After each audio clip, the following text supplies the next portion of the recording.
everyone, this is MJ again. Welcome to my channel. Today guys, I'm gonna show you guys kung paano mag-add ng end screen sa ating mga videos on YouTube. And anyway guys, kung bago ka sa aking channel at hindi mo pa napindot ang subscribe button, pakipindot na lang guys, and pakikalimbang na lang din po ang aking bell button para ma-notify kayo sa aking mga upcoming videos. Salamat po! So guys, umpisahan na natin ha. Punta na tayo doon sa aking Google Chrome. And then i-type natin yung www. Ayan, lumalabas na siya guys. I-go ko na. So pagka-type niyo ng www.youtube.com, ganito ang lalabas guys. So may nakikita kayong tatlong tuldok. Again and again, dito lang naman talaga ang pinipindot natin, yung tatlong tuldok na to. And then lalabas yung ganyan, and then pindutin natin yung desktop size. And then after natin mapindot ang desktop site, ganyan na siya ang lalabas guys. Para na siyang computer. So ngayon guys, nakita nyo yung profile nyo dito sa gilid. Pindutin nyo to. Next na i-press nyo is yung YouTube Studio. And then nakikita nyo dito guys, yung naka-red na yan, ito kasing lumalabas lahat dashboard ko to. So ngayon susunod nyo is yung videos, yung mga analysis na yan, comments, yung may dollar signs guys. Tapos ito ang pipindutin nyo guys, since na mag-a-add kayo ng end screen sa videos nyo, ang pipindutin nyo itong videos. Ayan. So ngayon, ayan, lalabas na lahat ng videos natin. Lalabas na lahat ng videos. Andito din yung mga live stream ko. Ayan yung mga live stream ko. Pero dito ako pipili sa uploads ko. Ayan, yan yung mga uploads ko. So, try kong dagdagan guys ng end screen itong pinakahuling in-upload ko. Itong editing sa PixArt.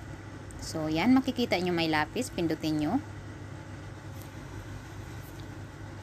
And then, ayan ang lalabas ganyan guys. Tapos, dito sa gilid, sa ibaba ng video nyo, makikita nyo yung end screen at saka cards. Ang pindutin nyo guys, yung end screen, yung may lapis. So, ganyan ang lalabas. Okay. So, nakaganyan na kasi siya guys. Ang gagawin ko, i-ano ko to siya, ibasura ko tong nilagay nila dito. So, ibasura ko yan. So, ngayon mamimili ako yung specific video ko, yung dito sa baba. Piliin ko tong specific videos. Okay? Ayan. Ikaw na bahala guys, mamili kung anong ilagay mo sa end screen mo. Ayan. Ayan, nag-pop up na silang lahat. So, ngayon guys, ang gagawin ko itong yung pangwalo ko na tutorial. Ito ang idagdag ko. So,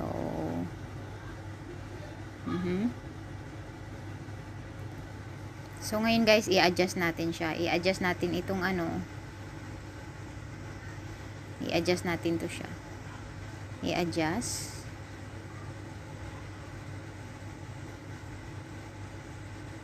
Playlist tutorial.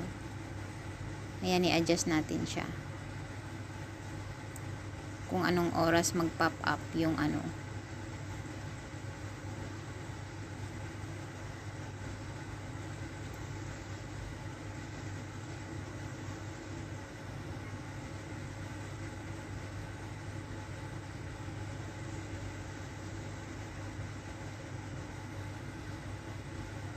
kasi may lumalabas na eh. Ulitin ko guys ha. Pindutin ko uli yung basura. Pindutin ko uli yung basura. Ayan na lang. Ganyan na lang siya. Yan na lang guys. Ito na lang. Dapat, yung pinindot ko kanina, ito yung pinindot ko. Ayan. So, magpa-pop up siya dito. Magpa-pop up siya ng kasi yung video ko is 10 minutes. 10.24 minutes. So, pag 10:20 guys, magpa-pop up na tong end screen ko.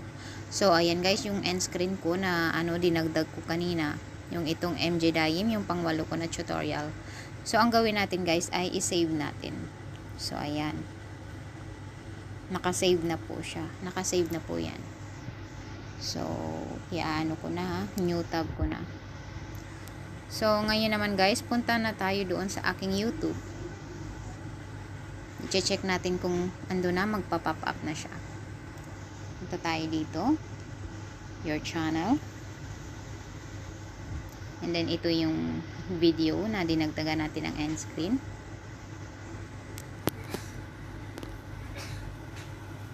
So, i-fast forward ko na para makita nyo agad.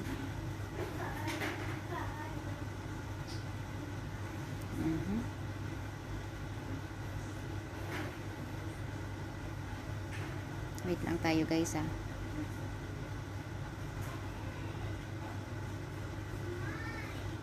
10:20 lalabas yun siya guys. 10:20. 10 minutes and 20 seconds lalabas na yung dinagdag ko kanina na end screen.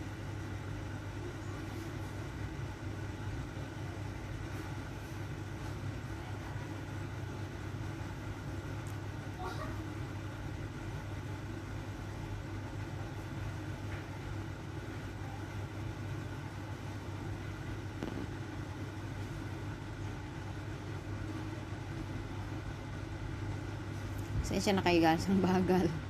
Ayan guys, lumabas na yung dinagdag ko na kanina na end screen. Sana magustuhan nyo guys Salamat sa panood. Sana nagustuhan nyo at nakuha nyo ang step by step na tutorial ko. Salamat po.